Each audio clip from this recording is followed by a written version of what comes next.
ไอ้กิ่งไม้เคนเดี๋ยว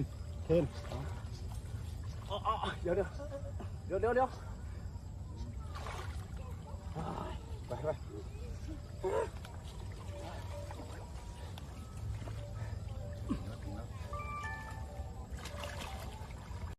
ฝั่งนู้นนานๆเลยเขาให้ผมเปิดบัญชีแล้วเอาเงินมาเป็นเรียนตรงนี้มันคิดว่าอะไรนี่ ใช่ครับ แม่ได้กลับบ้านรู้สึกไง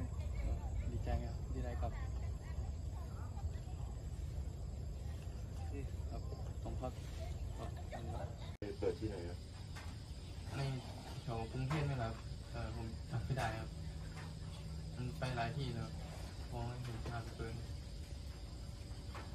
เราเดินทางมาที่นี่ตั้งแต่วันไหนครับ ที่เดินทางจากมาอลันประมาณวันที่5-6นี่นะครับ